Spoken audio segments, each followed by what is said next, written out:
E aí, galerinha do YouTube, bem-vindos à minha cozinha. Acho que não lacrei no cenário porque ele já tá voando. Hoje é dia de vlog de leitura. A gente tá lendo o livro The Reason for God, do Timothy Keller. Não sei se dá pra ver, meninas. E hoje eu vou testar fazer uma coisa diferente.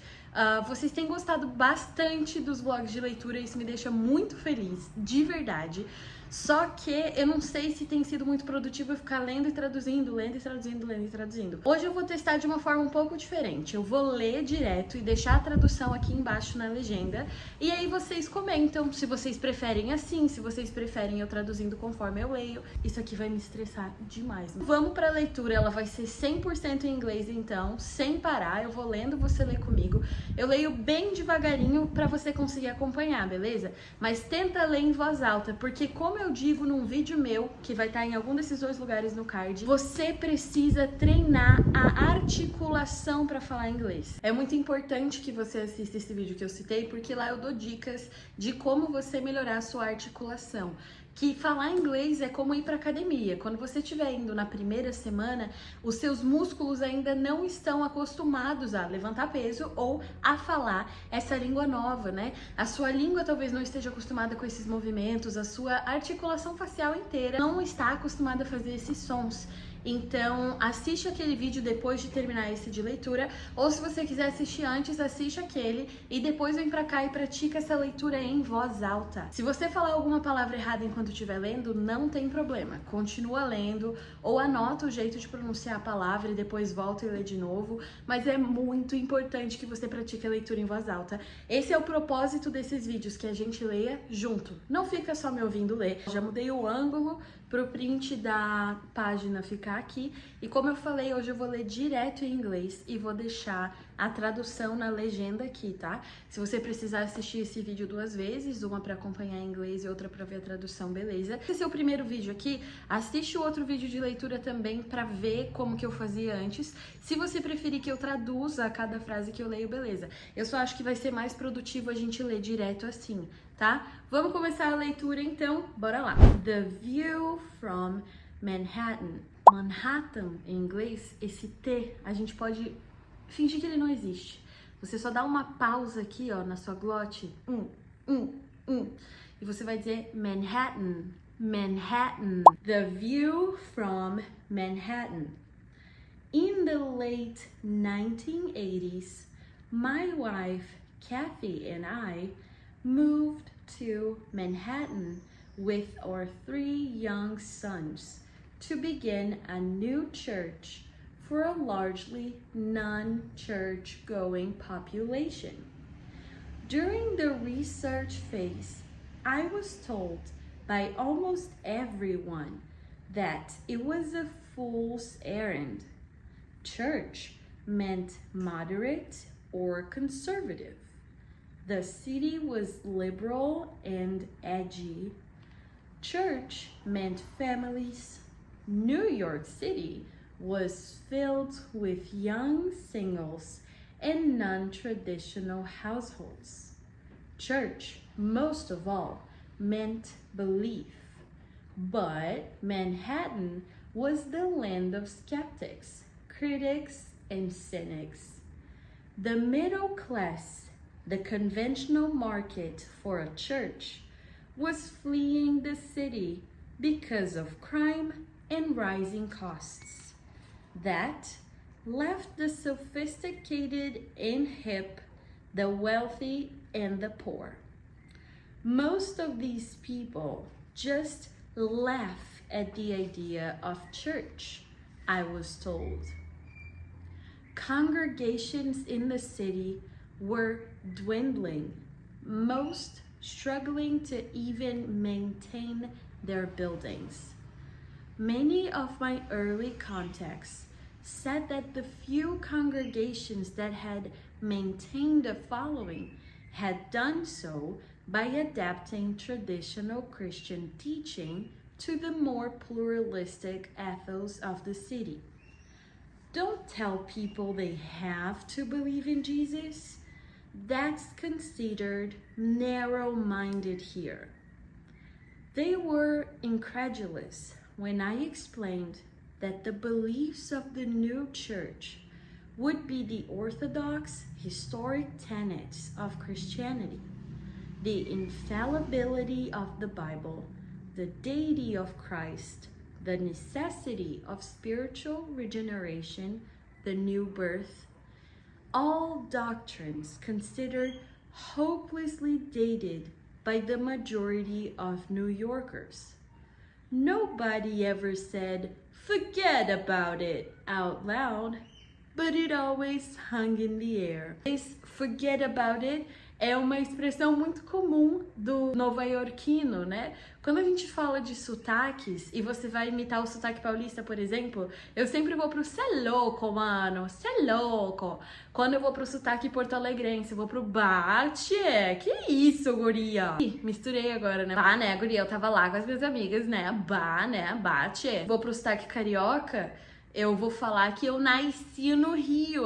Então a gente sempre tem uma frasezinha padrão que a gente fala quando vai falar de um sotaque, né? Quando as pessoas falam do nova-iorquino, uma frase muito comum é o "forget about it", que significa deixa pra lá, é o "forget about it", forget about it. Só que daí eles falam "forget about it". Eu vou ver se eu acho um videozinho de alguém falando e boto aqui na tela pra você. Me in New York, I own that city. Forget about it.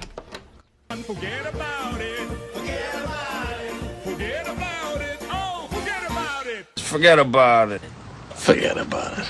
Paul, forget about it. Nevertheless, we launched Redeemer Presbyterian Church, and by the end of 2007, it had grown to more than 5,000 attendees and has spawned more than a dozen daughter congregations in the immediate metropolitan area. The church was quite multi-ethnic and young, average age about 30, and is more than 2/3 single.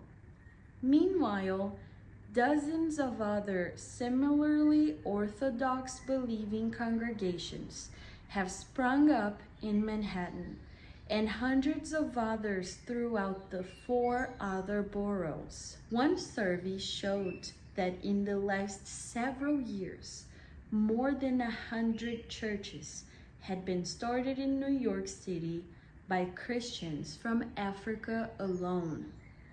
We were as stunned by this as anyone. New York isn't alone.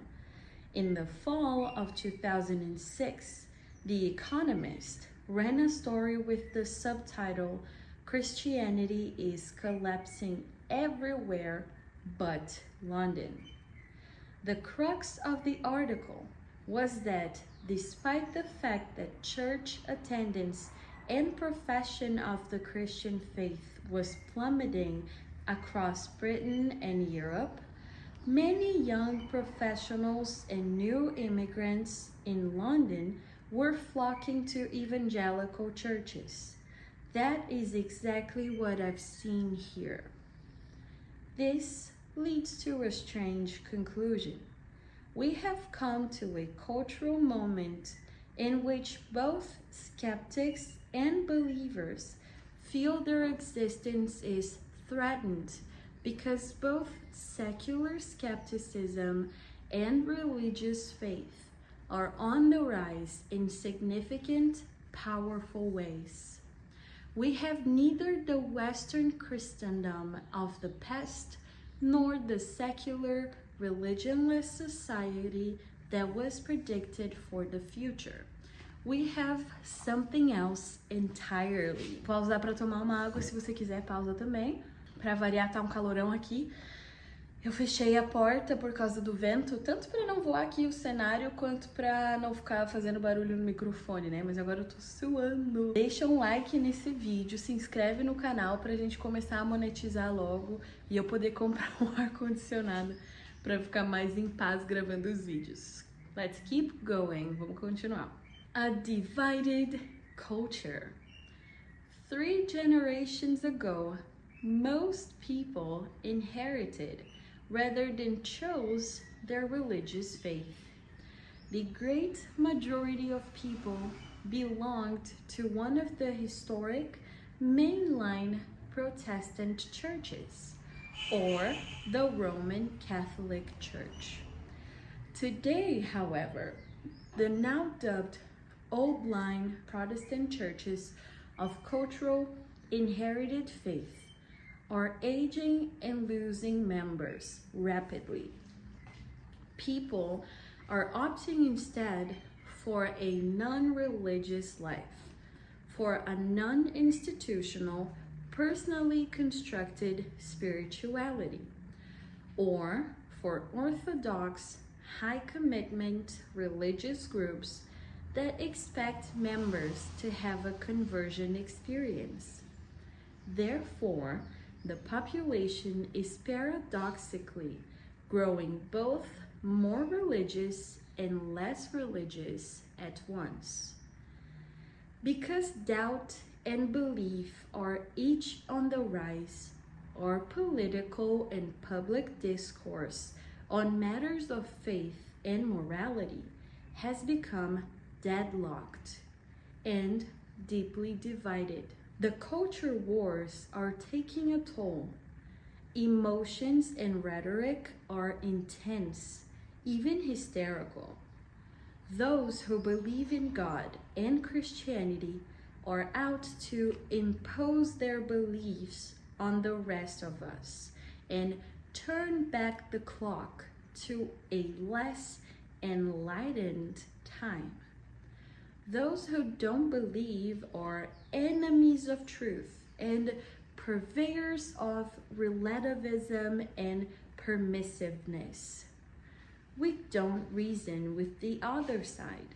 We only denounce. We have an impasse between the strengthening forces of doubt and belief, and this won't be solved simply by calling for more civility and dialogue. Arguments depend on having commonly held reference points that both sides can hold each other to. When fundamental understandings of reality conflict, it's hard to find anything to which to appeal. The title of Asladair MacIntyre's book, not sure of this pronunciation, Whose Justice, Which Rationality, says it all. Our problems are not going away soon. How can we find a way forward? First, each side should accept that both religious belief and skepticism are on the rise. Atheist author Sam Harris and religious right leader Pat Robertson, and religious right leader Pat Robertson should each admit the fact that his particular tribe is strong and increasing in influence. This would eliminate the self-talk that is rampant in each camp, namely that it'll soon be extinct, overrun by the opposition. Nothing like that is imminently possible. If we stopped saying such things to ourselves, it might make everyone more civil and generous toward opposing views. Such an admission is not only reassuring, but also humbling. There are still many of a secular turn of mind who confidently say Orthodox faith is vainly trying to resist the tide of history, though there is no historical evidence that religion is dying out at all. Religious believers should also be much less dismissive of secular skepticism. Christians should reflect on the fact that such large sectors of our formerly largely Christian societies have turned their backs on faith. Surely that should lead to self-examination. The time for making elegant, dismissive gestures toward the other side is past. Something more is now required. But what? A gente vai descobrir semana que vem. Essa foi a leitura de hoje. E olha só, se você ficou até o fim, mas com dificuldade, permaneceu aqui comigo, mas pensou, nossa, não tô conseguindo acompanhar nada. Vai fazendo a leitura. Se for preciso botar em câmera lenta, vai aqui nas configurações do YouTube e bota em câmera lenta. Porque essa prática de ler com alguém é muito bom. Eu melhorei muito meu inglês com essa prática, acredite se quiser. Eu entrava no aplicativo da Bíblia no celular. O celular tá me gravando agora, não posso mostrar pra você. Mas o aplicativo da Bíblia e o Version, vou botar a fotinho aqui no celular. E eu botava o áudio da Bíblia pra tocar e eu tentava ler junto. E era muito difícil. Você sabe que a linguagem bíblica não é fácil, ainda mais em outra língua. Muito difícil. Mas conforme eu ia fazendo, com mais constância, sem desistir, a minha leitura melhorou muito. E eu não era boa na leitura não, tá? Eu tinha muita dificuldade de saber pronunciar as palavras que eu não conhecia, de entender por contexto. Foi uma coisa que eu fui aprimorando com o tempo, com a prática. Então, o meu pedido pra você, permaneça lendo, permaneça tentando, mesmo que seja difícil. Porque você vai ver o resultado daqui a pouquinho, não demora muito, tá? Se você ainda não é inscrito no canal, eu recomendo que você se inscreva, porque eu tenho postado toda semana daily vlogs 100% em inglês, leitura de livro, esse livro aqui, The Reason for God, em inglês, e também devocional na quinta-feira em inglês. Deixa um comentário aqui, eu amo quando vocês comentam nos meus vídeos e eu tento responder todo mundo sempre que possível. Thank you so much for everything, espero que você tenha gostado desse vídeo. Se você não deixou um like, Deus tá vendo, deixa um like aqui, compartilha esse vídeo com algum amigo que queira aprender inglês também. Eu te vejo no próximo vídeo. Bye, bye.